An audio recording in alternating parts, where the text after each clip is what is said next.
Hey, what is up guys? My name is BobLyn, aka PabLoon, and today I am back with well, it's a long time since we played the Worcester. I am back with a Worcester video, and it's not really a special game. We do get over 100k, but I mostly wanted to talk about how do you play a spammy HE light cruiser here on a very open map, such as, I think this is Atlantic or Fault Line. Can't remember the name of it. I don't like this map at all. We see it way too often, and it's one of those maps where when you're playing as a cruiser who does not have a smoke, that you don't really know what to do. You always spawn on the sides, either left or right side, and you always have to make a choice if you want to push down. And you all know what happens when you push down this way. There's going to be a destroyer, there's going to be a cruiser and another battleship who push up with you. And I do feel like if you spawn on this side of the map that you have a disadvantage. If you notice over beyond the islands, we see where the Z52 is. Behind that, there's a lot more cover compared to us. This is a very open area. But he's still going to go for the cover of the Z52. You can go behind that island right there, and that is honestly the best play. When I play this map in a cruiser, for example, I actually like to go diagonally across the map into the middle, because I do not want to be on the flank alone, because the CV can just come and farm us if we wasn't in the Worcester. Now luckily that can't happen here, obviously, since we have amazing AA. But we're going to focus this Z52, and you see we're getting some pretty consistent hits. I do have IFHE+, so I wouldn't swap to AP here, but if they do get closer and they want to brawl you, swap to the AP, guys. The AP on Worcester is devastating. Now comes this Montana here, who is apparently fighting something else. I was surprised he didn't shoot me. But what I'm going to do is I'm going to let this Minotaur doom spear this Montana, and then we're just going to sail away. I think he's going to be aiming at me now, so if you notice my rudder and my engine, we're already making the turn, trying to avoid this Montana here. Now he does go down pretty swiftly to those torpedoes, of course, but we are going to have to finish him off with our guns. And now you notice how little damage we took from that. That is the classic, you know, slow down, turn away, turn in or out. I tend to turn out. The reasons I would turn out is I don't want to be closer to the Montana. If you turn in, you set yourself up for a very difficult situation if you don't win the fight. If you are turning in towards the enemy, then you are 100% sure you're going to win the fight. That's only something I do with the DD.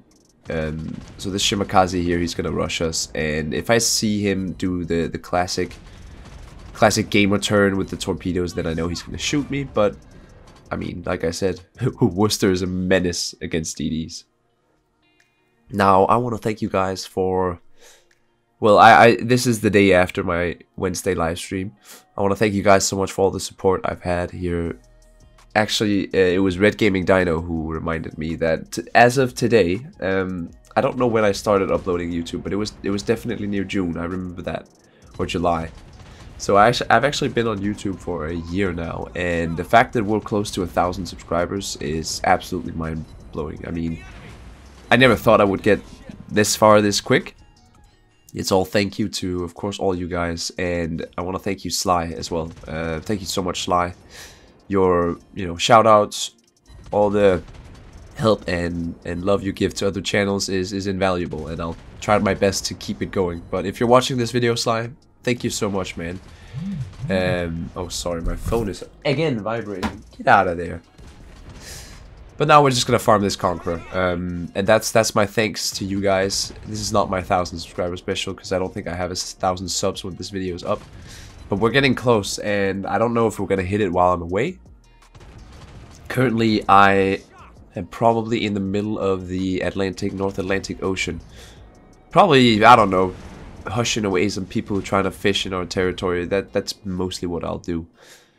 And I guess I can talk about the ship I'm going to be on. The ship I'll be on is called HDMS, Her Danish Majesty's Ship, Hvidbjørnen.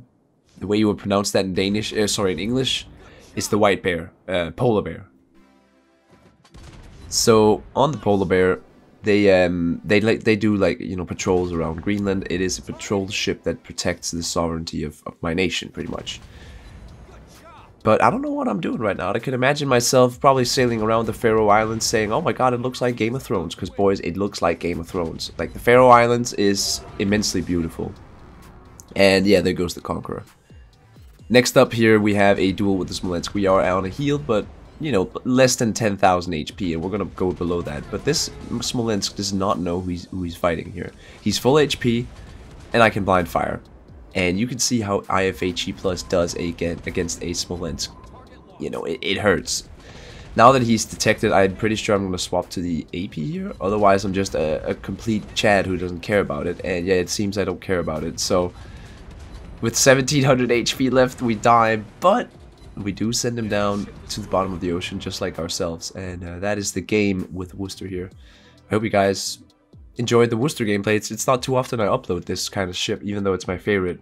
But it is just a solid ship that all around always works. For my build, we are running the legendary Captain Kincaid, and I just want to say nothing against America. It's a little bit too much for me. This is the best camo though. You get shell dispersion instead of AA, so you would take that if you have it, but I honestly just prefer the historical camo. I think it looks really good.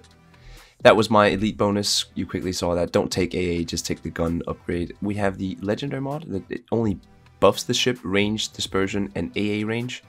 I take rudder instead of acceleration, and then I have concealment systems. We have Thomas Kincaid in here, who is obviously the best commander for this ship. There's some skills you don't want to take in this. He's an old commander, so he's kind of a little bit weird, but you buff the AA, you take generalist, you get another radar, and along with extra sonar and DFA, of course. And then you don't want to take extinguisher because it doesn't help. Take adrenaline rush instead. Of course, take IFHE plus, and I take HPE because Worcester has pretty good troll armor actually. Alright guys, that is it for this video. I hope you enjoyed, and I mean, I love Worcester. It's my favorite ship, like I said. I think it's a very versatile ship. It's honestly one of the best cruisers in the game. And I hope you guys are doing good in the summer. I hope it treats you well. I hope the weather's nice. I don't know how it's going to be in the Faroe Islands, but I'm guessing it's going to be raining and a lot of waves. Nonetheless, guys, I hope you enjoyed the video. My name has been BobLyn, aka PabLoon, and I am signing out.